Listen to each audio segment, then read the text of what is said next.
Hello दोस्तों, भारत में सबसे ज़्यादा मनाए जाने वाले त्यौहार में से एक नवरात्रि देवी दुर्गा के 9 रूपों की पूजा को समर्पित है। ये 9 दिन बुराई पर अच्छाई की जीत के साथ साथ शरीर, मन, आत्मा रिगुलल का प्रतीक है।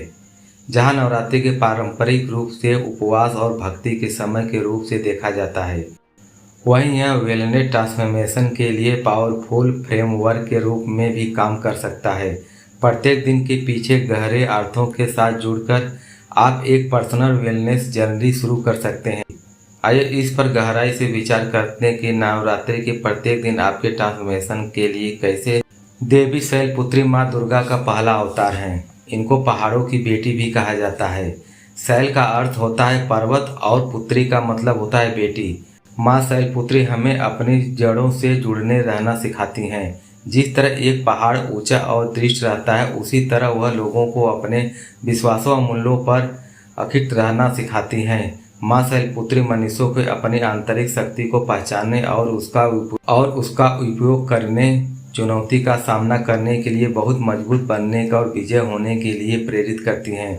नवरात्रि का दूसरा दिन माँ ब्रह्मचारिणी को समर्पित है। वह तपस्या और संयम की प्रतीक हैं और लोगों को आत्म अनुशासन समर्पण का मूल्य सिखाती हैं। माँ ब्रह्मचारिणी सिखाती हैं कि कैसे जीवन में कुछ संयम का अभ्यास करने और अपनी ऊर्जा को सही जगह पर लगातार आप सफलता हासिल कर सकते हैं। वर्क लाइन में संयम और आत्म अनुशासन का होना बहुत जरूरी है। जब आपके अंदर ये चीज़ें होंगी तो आप समय पर उठेंगे, समय पर सोएंगे, समय पर ऑफिस जाएंगे और पूरे संयम जीवन को हमेशा खुश रहेंगे। नवरात्रि के तीसरे दिन पूजी जाने वाली माँ चंद्रघंटा माथे पर अर्धचंद्र होता है। वह शांति और स्थिरता का प्रतीक है। ऐसा माना जाता है कि माँ चंद्रघंटा लोगों को सिखाती हैं कि समस्याओं के घिरे होने के बावजूद शांति के आंतरिक संतुलन बनाए रखना महत्वपूर्ण होता है। जिस तरह माँ चंद्रमा पूरी रात शांत रहता है, ठीक उसी प्रकार प्रत्येक परिस्थितियों में चिंता मुक्त सिखाती हैं। हालांकि ये थोड़ा कठिन है, लेकिन अपनाकर हम वही वर्क लाइफ संतुष्ट बना सकते हैं। नवरात्रि के चौथे दिन माँ कुसुमांडा की पूजा होती है, जिन्हें सृष्टिकर्ता के रूप में भी जाना जाता है। ऐसा कहा जाता है कि माँ कुसुमांडा के लोगों को अपनी ऊर्जा सही दिशा में लाने के लिए प्रेरित करती हैं। इससे हमें सीख मिलती है कि हम ऑफिस में अपनी ऊर्जा को सही काम में खर्च करें, इससे सकारात्मक परिणामों को मिलेंगे। स्कंदमाता मातृ की प्रेम सुरक्षा का प्रतीक है। वह लोगों को बिना शर्त प्यार बरसाने के तरीके सिखाती हैं और कभी कभी प्यार के लिए किए जाने वाले त्याग भी सिखाती हैं। स्कंदमाता हमें पर्सनल लाइफ को मैनेज करने के लिए एक मूल मंत्र देती हैं। वह है प्यार, समर्पण और त्याग। एक मजबूत रिश्ते के लिए सबसे बड़ी अहम चीज़ है। नवरात्रि के छठे दिन माँ कात्यायनी की पूजा होती है। माँ कात्यायनी साहस और शक्ति की प्रतीक है और हमें बिना किसी चिंता के अपने डर का सामना करना सिखाती हैं। माँ कात्यायनी लोगों के लिए सिखाती हैं कि हमेशा सही के लिए खड़ा होना चाहिए और एक योद्धा हर चुनौती के लिए सामना करना चाहिए। माँ कात्यायनी हमें अपनी प्रोफेशनल लाइफ की किसी भी चुनौती का डटकर सामना करने के लिए सीख देती हैं। नवरात्रि के 7वें दिन माँ दुर्गा के ऊपर माँ काली की पूजा होती है। माँ कालरात्रि बुरी शक्तियों के विनाश और उसके चंगुल से मुक्ति की प्रतीक है।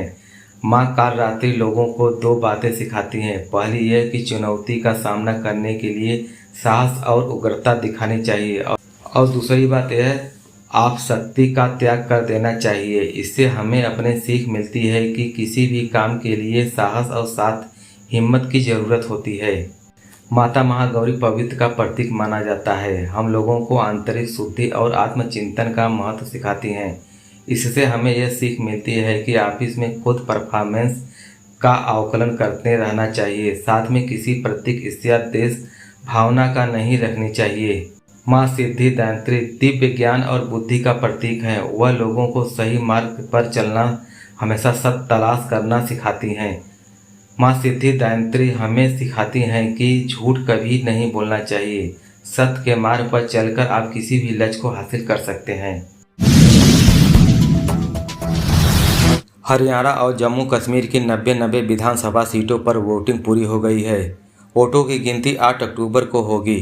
उसके पहले एग्जिट पोल और उसके आधार पर पोस्ट ऑफ पोस्ट दोनों में सरकार बनाने के लिए 46 सीट जरूरी है।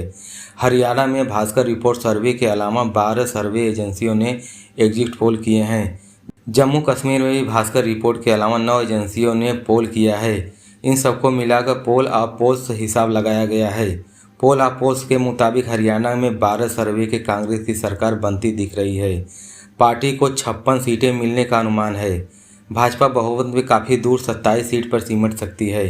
पोल ऑफ पोस्ट के मुताबिक जम्मू कश्मीर के 10 पोल के 5 नेशनल कॉन्फ्रेंस कांग्रेस गठबंधन की सरकार बना रहे हैं, जबकि 5 वो बहुमत से 10 से 15 सीटें दूर दिख रही है। पार्टी को 40 सीटें मिलने का अनुमान है। भाजपा 30 सीटें ला सकती है।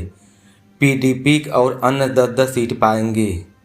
भास्कर रिपोर्ट्स हरियाणा की सभी 90 विधानसभा सीटों तक पहुँचे। आम लोगों ने पॉलिटिकल एक्सपर्ट और सीनियर जर्नलिस्ट के बात करने का हवा का रुख समझा। इस बातचीत समझ गए आया हरियाणा में कांग्रेस सबसे बड़ी पार्टी बनेगी और वहां बलबूते सरकार भी बना सकती है।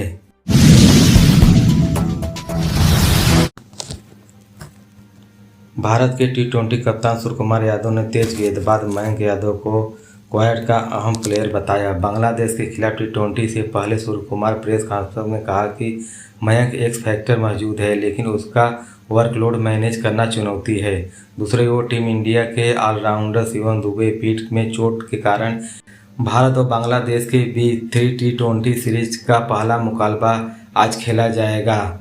रविवार 7 बजे से होगा। हरियाणा और जम्मू कश्मीर की 90 विधानसभा सीटों पर वोटिंग पूरी हो गई है। वोटों की गिनती 8 अक्टूबर को होगी। उसके पहले एग्जिट पोल और उसके आधार पर पोस्ट ऑफ पोस्ट दोनों में सरकार बनाने के लिए 46 सीट जरूरी है। हरियाणा में भास्कर रिपोर्ट सर्वे के अलावा 12 सर्वे एजेंसियों ने एग्जिट पोल किए हैं। जम्मू कश्मीर में भी भास्कर रिपोर्ट के अलावा 9 एजेंसियों ने पोल किया है। इन सबको मिलाकर पोल ऑफ पोस्ट हिसाब लगाया गया है। पोल ऑफ पोस्ट के मुताबिक हरियाणा में 12 सर्वे के कांग्रेस की सरकार बनती दिख रही है। पार्टी को 56 सीटें मिलने का अनुमान है। भाजपा बहुमत में काफ़ी दूर 27 सीट पर सिमट सकती है।